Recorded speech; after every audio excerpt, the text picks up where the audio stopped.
সংগ্রামী উপস্থিতি, আমরা আজকে দুঃখজনক ঘটনাকে সামনে নিয়ে আজকে এখানে সমবেত হয়েছি। গতকাল রাতে পবিত্র রমজান মাসে আমরা দেখতে পেয়েছি ঢাকা পলিটেকনিকে ছাত্র দলের সন্ত্রাসীরা দেশীয় অস্ত্র নিয়ে যে শিক্ষার্থীরা ছাত্রাবাসে অবস্থান করছিল তাদের উপরে নৃশংস হামলা চালিয়েছে। আজকের আয়োজন, এই হামলার প্রতিবাদে আমরা আয়োজন করেছি।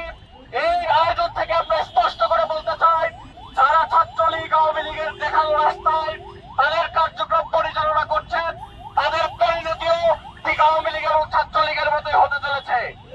আমরা দেখতে পেয়েছি এই নতুন সরকার গঠন করার পরে প্রতিটি জেলায় জেলায় আওয়ামী লীগের অফিস নতুন করে খুলে দেওয়া হচ্ছে।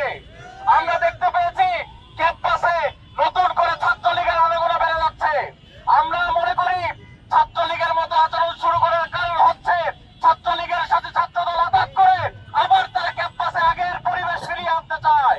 আমরা আজকের এই আয়োজন থেকে তাদেরকে স্পষ্ট করে জানাতে চাই, ৩৬ আগস্টের মধ্য দিয়ে আমরা ৩৬ জুলাইয়ের মধ্য দিয়ে আমরা প্রমাণ করেছি এই ক্যাম্পাসে নতুন করে কোনো দখলদারিত্বের কোনো সুযোগ আমরা রাখবো না। এই ক্যাম্পাসের শিক্ষার্থীরা সচেতন আছে।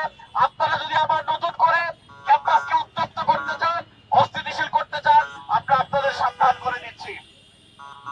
প্রিয় সংগ্রামী উপস্থিতি, আমরা এতদিন দেখেছি বিএনপি ছাত্রদল তারা নিজেদের ভেতরে মারামারি করতো, খুনোখুনি করতো, কিন্তু পরবর্তীতে দেখলাম নির্বাচনের পরবর্তী সময়ে তারা সারা দেশের বিরোধী মতের উপরে চড়াও হয়েছে।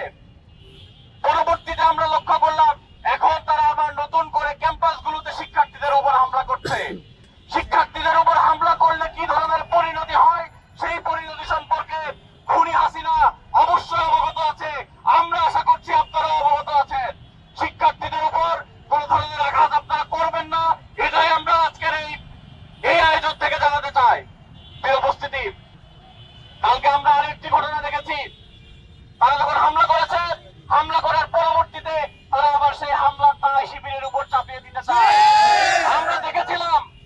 আমরা দেখেছিলাম মধুর ক্যান্টিনের সামনে এক প্রেস কনফারেন্সে শীর্ষ নেতারা একজন আরেকজনকে বলছে শিবিরের উপর দায় দিয়ে দাও।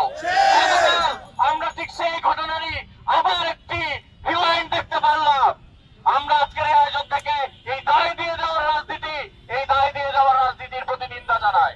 প্রিয় উপস্থিতি, আমরা স্পষ্ট করে বলতে চাই, আমরা এই ক্যাম্পাসগুলোকে, এই দেশটাকে সুন্দরভাবে করতে চাই।